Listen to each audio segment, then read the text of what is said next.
કેમ છો વિદ્યાર્થી મિત્રો? ફરી હાર્દિક રૂપાણા એસટી ચેનલમાં આપ સૌનું સ્વાગત છે. આપણે ભણી રહ્યા હતા ધોરણ 10 નું પ્રકરણ નંબર 4 દ્વિઘાત સમીકરણ. આ દ્વિઘાત સમીકરણમાં આપણે અગાઉના વિડિયોમાં 4.1 ના પ્રશ્ન પહેલો આપણે પૂરો કર્યો છે. આજે આપણે પ્રશ્ન નંબર 2 કરીશું. આ પ્રશ્ન નંબર 2 માં કરવાનું છે શું? તમને માત્ર રકમમાં એટલું જ કીધું છે કે દ્વિઘાત સમીકરણ બનાવવાનું છે. બીજું આપણે આગળ કાંઈ શું કરવાનું છે. એટલે અહીંયા જે માહિતી છે તમે જોઈ શકો છો. આ બધી માહિતી છે એ કેવી છે? શાબ્દિક છે. શાબ્દિક એટલે શબ્દમાં વર્ણન કરેલું છે. એને તમારે શેમાં ફેરવવાની છે? ગાણિતિક સ્વરૂપ. ગાણિતિક સ્વરૂપમાં આંકડા આપી માહિતી. એક એક શબ્દો આપણે જોતા છે અને એને આપણે આંકડામાં આપણે ફેરવવી છે. જોઈએ છે આપણે પહેલી માહિતી. જમીનના લંબચોરસ ટુકડાનું ક્ષેત્રફળ 528 મીટર છે. આવું રકમમાં એક કીધું છે. તો પહેલી માહિતીના આધારે આપણે લખીએ. જમીનના લંબચોરસ ટુકડાનું ક્ષેત્રફળ બરાબર કેટલું કીધું છે? 528 મીટર સ્ક્વેર. હવે લંબચોરસ ક્ષેત્રફળ તો સૂત્ર શું થાય? લંબાઈ ગુણ્યા પહોળાઈ. અહીંયા લંબાઈ કે પહોળાઈ આપેલી છે? આપી નથી, પણ શાબ્દિક માહિતી એવું કાંઈક સૂચન કરે કે જેના આધારે તમે કાંઈક લંબાઈ અથવા તો પહોળાઈ લઈ શકશો. શું કહે છે? લંબાઈ પહોળાઈના બમણાથી 1 મીટર વધુ છે. લંબાઈ પહોળાઈના બમણા, એટલે પહોળાઈ જે લીધી હોય ને એનાથી બમણું કરવાનું અને એનાથી કેટલા મીટર? 1 મીટર વધુ છે. કોણ? તો કે લંબાઈ. તો ધારવાનું કોણ છે? પહોળાઈ. એટલે પહેલું સ્ટેપ લંબચોરસ ક્ષેત્રફળની માહિતી આપણે લખી. ત્યારબાદ હવે આપણે ધારો કે લંબચોરસ ની પહોળાઈ બરાબર કેટલા મીટર ધારશો? x મીટર તથા લંબચોરસની લંબાઈ બરાબર કેટલી હશે? લંબાઈ કેટલું છે? પહોળાઈના બમણા. પહોળાઈ કેટલું હતું? x આપણે એના બમણા એટલે 2x. હવે એમ કીધું 3 ગણા તો 3x, 4 ગણા તો 4x. આ સમજાય? અહીંયા બમણા કીધું એટલે 2 ગણા એટલે 2x. બમણાથી 1 મીટર વધુ છે. વધુ છે તો શું થાય? પ્લસ. હમણાં એમ કીધું ઓછો છે તો અંદર માઈનસ. અહીંયા વધુ છે એટલે વત્તા કેટલા? 1 મીટર વધારે છે. આ થઈ ગયું. હવે આપણે શું છે તો કે બીજી માહિતી તો કે ક્ષેત્રફળના આધારે લંબાઈ પહોળાઈનો ઉપયોગ થાય. તો હવે પાછી માહિતી જે હતી તે જમીનના લંબચોરસ ટુકડાનું ક્ષેત્રફળ બરાબર કેટલું કીધું છે? 528. તો તેથી લંબચોરસ ક્ષેત્રફળનું સૂત્ર શું છે? લંબાઈ ગુણ્યા પહોળાઈ. એટલે લંબાઈ એને ગુણ્યા પહોળાઈ બરાબર રકમમાં આપેલા છે 528. તેથી લંબાઈ કેટલી હતી? આપણે મળી હતી 2x + 1. એને ગુણ્યા પહોળાઈ. પહોળાઈ કેટલી છે? x. એટલે 2x 1 નો x સાથે ગુણાકાર કરશું બરાબર કેટલા આવે? 528. તો તે 2x નો એકવાર x આવે અને 1 નો એકવાર x આવે ગુણાકાર કરશું એટલે 2x * x કરો એટલે કેટલા આવે? 2x² વત્તા 1 નો x આવે ગુણાકાર કરો. સહગુણકમાં 1 હોય તો લખવાની જરૂરિયાત હોતી નથી, ખાલી ચલ લખવાનું. વત્તા x બરાબર 528 બરાબર ને જમણી તરફ 528 પ્લસ છે, ડાબી તરફ આવે તો કેવા થશે? માઈનસ. એટલે 2x² + x માઈનસ 528 બરાબર 0. આ તમારું બની ગયું દ્વિઘાત સમીકરણ. કેમ? સૌથી મોટામાં મોટી ઘાત કેટલી આવી ગઈ? 2 ઘાત આવી ગઈ. તમારું દ્વિઘાત સમીકરણ બની ગયું. આમાંથી કઈ કોમન તો નીકળતું નથી એટલે અહીંયા પૂરું થાય છે. ત્યારબાદ બીજો પ્રશ્ન, બે ક્રમિક ધન પૂર્ણાંકનો ગુણાકાર. ક્રમિક એટલે શું? 1 ની તરત પછીની સંખ્યા. હું એમ કહું 5, 5 પછી શું આવે? 6. હું એમ કહું 10 તો તમે શું કહેશો? એની પછીની ક્રમિક સંખ્યા એટલે 11. આવી રીતે જે સંખ્યા તમે લીધી એની પાછળ કેટલા ઉમેરતા? 1 ઉમેરો એટલે પછીની તરત ક્રમિક સંખ્યા પ્રાપ્ત થશે. અહીંયા તો આપેલી પણ એમ કીધું ગુણાકાર લીધો 306 છે. એટલે પહેલી વસ્તુ શું કરશું? બે સંખ્યા આપણે ધારશું. એટલે ધારો કે પ્રથમ ધન ક્રમિક સંખ્યા બરાબર શું? x. જો x પહેલી હોય તો બીજી કઈ હશે? કેટલા ઉમેરવાના? 1. તો બીજી કેટલી થઈ જશે? x + 1 તથા બીજી ધન ક્રમિક સંખ્યા બરાબર શું થશે x 1. હવે આ બંને સંખ્યાને મૂકી દો છે ગુણાકાર. તો સિમ્પલ પ્રકરણમાં જે માહિતી આપી છે એ મુજબ આપણે કરીએ. તેથી x એને ગુણ્યા x 1 બરાબર બેનો ગુણાકાર તો જવાબ કેટલો કીધો છે 306. તો હવે x નો એકવાર x સાથે કૌંસની અંદર રહેલી બંને સંખ્યા સાથે ગુણાકાર, એકવાર x નો x સાથે અને એકવાર x નો પાછો એક હારે ગુણાકાર. એટલે x ગુણ્યા x એટલે કેટલા થશે x2 વત્તે x ગુણ્યા 1 એટલે 1x. પણ એક આપણે કીધું સહગુણકમાં 1 હોય તો આપણે લખવાની જરૂરિયાત હોતી નથી, ખાલી શું લખાશે x બરાબર 306. દરેક રકમ આપણે બરાબર ડાબી સાઈડ લઈ લઈએ તો x2 x પ્લસ છે 306 ડાબી તરફ આવે તો -306 બરાબર 0. કોમન નીકળે છે નહીં. સૌથી મોટી ઘાત 2. આ આપણું શું થઈ ગયું દ્વિઘાત સમીકરણ. ઓકે મિત્રો, સ્ક્રીનશોટ જેને લેવાનો હોય ઝડપથી લઈ લેશો. ચાલો મિત્રો, દરેકે પહેલો બીજો પ્રશ્ન આપણે જોઈ લીધો. હવે આની પછીનો પ્રશ્ન આપણે જોઈએ દાખલા નંબર 3. અહીં રકમ તમે જોઈ શકો છો. રોહનની માતા તેના કરતા 26 વર્ષ મોટા છે. મમ્મી તો ઓબ્વિયસલી મોટા જ હોત ને, નાના થોડા હોય. આ તો સાચું છે. હવે આપણે એ મુજબ જોઈએ પહેલા નાનું કોણ છે રોહન. રોહનની ઉંમર આપી છે નહીં, માતાની ઉંમર આપી નહીં, પણ એટલું કીધું છે 26 વર્ષ મોટા છે. એટલે પહેલા આપણે બંનેની હાલની ઉંમર ધારશું. ધારો કે રોહનની હાલની ઉંમર બરાબર કેટલા વર્ષ x વર્ષ આપણે ધારીએ. x વર્ષ આપણે ધાર્યા તો હવે એના માતાની ઉંમર તથા માતાની હાલની ઉંમર કેટલી થઈ જાય રોહન કરતા, એટલે રોહનની જે છે x એની કરતા કેટલા વર્ષ 26 વર્ષ મોટા. મોટા એટલે શું થાય વધારે થશે. એટલે x 26 આ હાલની ઉંમર છે. પણ રકમમાં આગળ શું કીધું છે 3 વર્ષ પછી. 3 વર્ષ પછી તમને અત્યારે હાલની ઉંમર છે તમારી ઉંમર કેટલી તો 15. હવે 15 ને 3 વર્ષ પછી તમારી ઉંમર કેટલી થાય તો તમે કેટલા કહેશો 18 વર્ષ. એટલે 3 વર્ષ પછી આવે તો એમાં પ્લસ કરવાનું. અને એમ કે 3 વર્ષ પહેલા તમારી ઉંમર કેટલી તો તમે અત્યારે ધારો કે તમારી ઉંમર 15 છે તો 3 વર્ષ પહેલા તમે કહો તો તમે કેટલા બોલશો 12. તો સેમ અહીંયા એ જ વસ્તુ 26 વર્ષ મોટા છે એ વસ્તુ કરો એની જેમ અહીંયા કરો 3 વર્ષ પછી. તો 3 વર્ષ પછી મમ્મીમાં ઉંમરમાં વધારો થાય અને બાળકમાં ઉંમરમાં વધારો થાય. એટલે રોહનમાં ઉંમર વધશે. એકમાં કઈ વધારો ન થાય ને. રોહન એમ તો ન કે ના મારી ઉંમર તો એની જ એવું હોય નહીં. 3 વર્ષ પછી તો બંનેની ઉંમર વધશે. એટલે આપણે પહેલો પાછો પરિવાર મુદ્દો એક લખીએ 3 વર્ષ પછી રોહનની ઉંમર હાલમાં કેટલી x તો 3 વર્ષ પછી એટલે એમાં શું થશે x + 3. એવી જ રીતે માતામાં વધારો થશે એટલે 3 વર્ષ પછી માતાની ઉંમર બરાબર હાલમાં કેટલી હતી x + 26.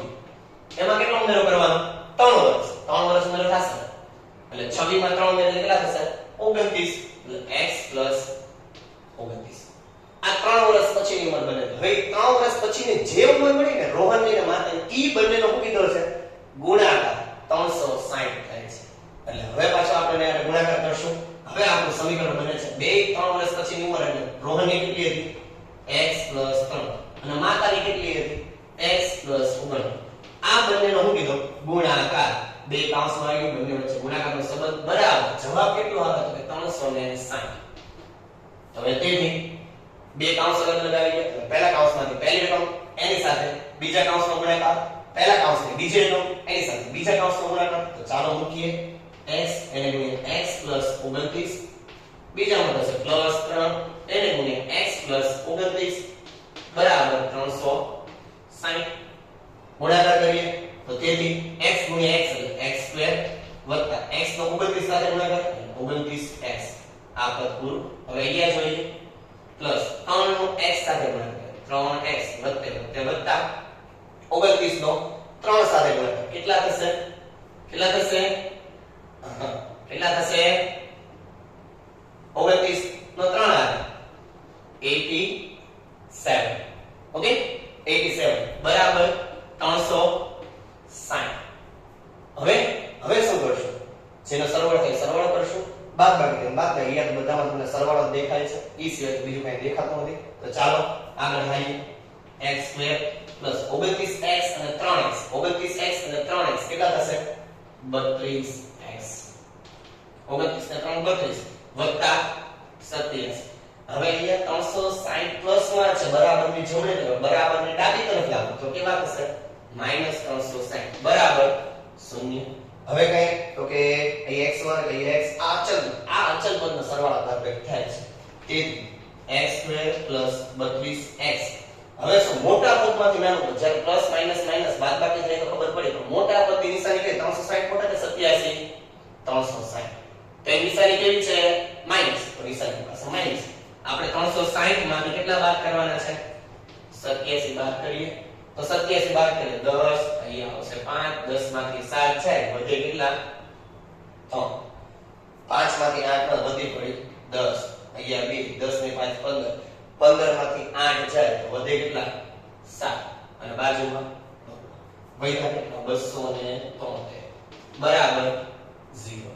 હવે આમાંથી કઈ કોમન નીકળે ગયું છે? નહીં. તો આ તમારો શું આવી ગયું? જવાબ. કેમ? સૌથી મોટી ઘાત બે ઘાત આવી ગઈ. ઓકે, આપણું દ્વિઘાત સમીકરણ બની ગયું. આટલી વસ્તુ ખબર પડી?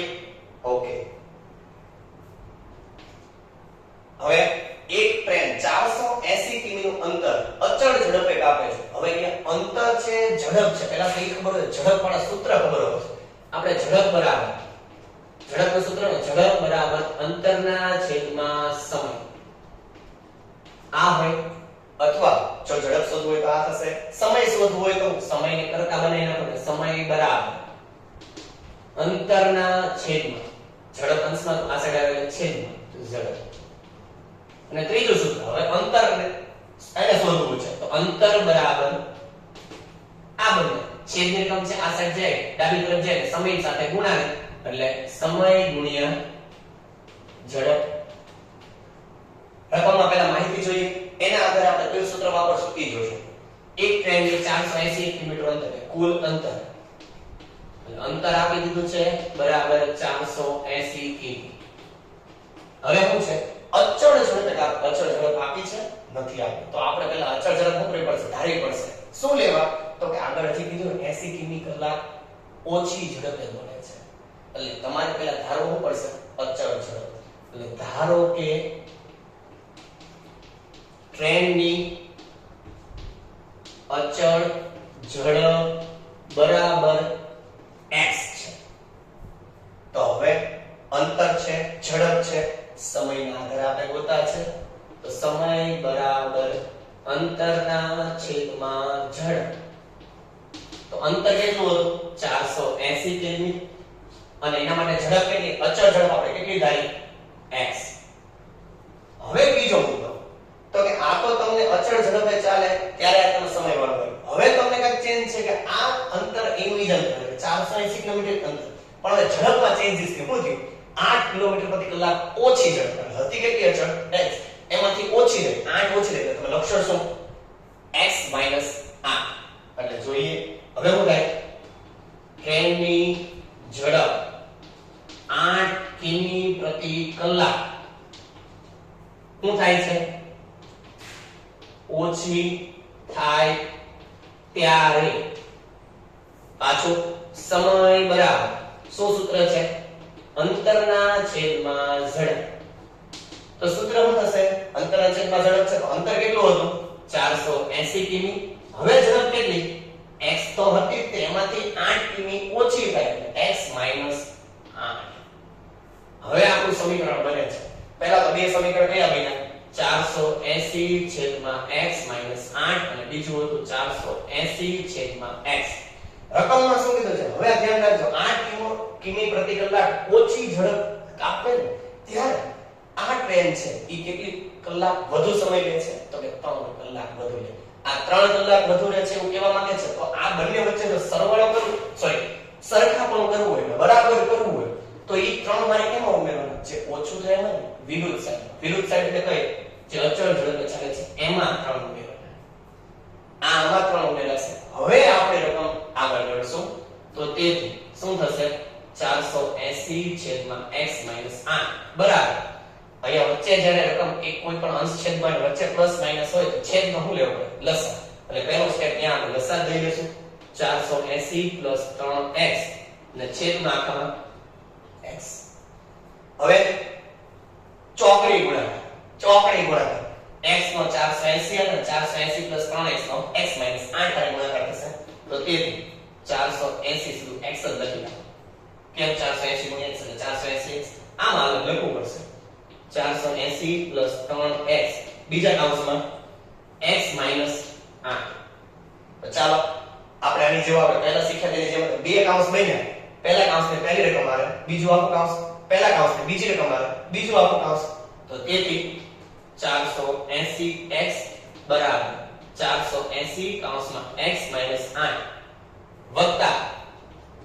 3x એને આવે x - 8 ચાલો હવે 480 નો x - 8 હારે ગુણાકાર કરશું અને 3x નો x - 8 હારે ગુણાકાર કરશું એટલે 480x બરાબર 480 નો x હારે કેટલા થઈ જાય 480x માઈનસ 480 ગુણ્યા 8 તો 0 88 64 વધી પડી 6 8 ચોક 32 ને 6 38 ઓકે વત્તા 3x નો x આવે 3x નો સ્ક્વેર વત્તે ઓછે ઓછા 8 તેરી 24x બરાબરની ડાબી જમણી સાઈડ સરખું દેખાય શું દેખાય છે તો કે 480x અને બરાબરની જમણી તરફ 480x અહીંયા પ્લસ તો બે વિરુદ્ધ સાઈડમાં નિશાની સરખી રકમ સરખી ચલ સરખો ઉડાડી દો કાપા ઓકે હવે વૈધું બરાબર ડાબી સાઈડ એ વૈધું તો લખશું 0 બરાબર -3840 + 3x² - 24x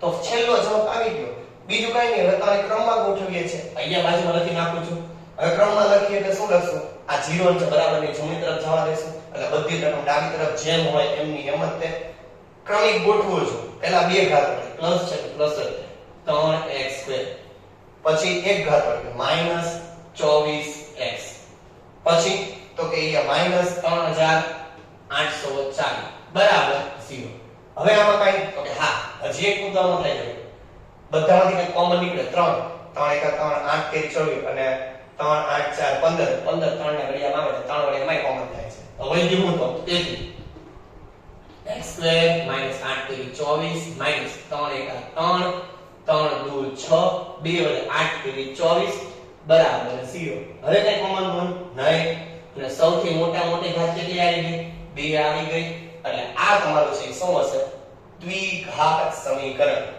એટલું આપણે ગોતવાનું હતું અહીંયા આપણે પ્રકરણ 4.1 પૂર્ણ કરીએ જો આપને ગમ્યું હોય તો ફરજિયાત દરેક લોકો થમ્સ અપ લાઈક સબસ્ક્રાઇબ અને શેર કરજો થેન્ક યુ જય હિન્દ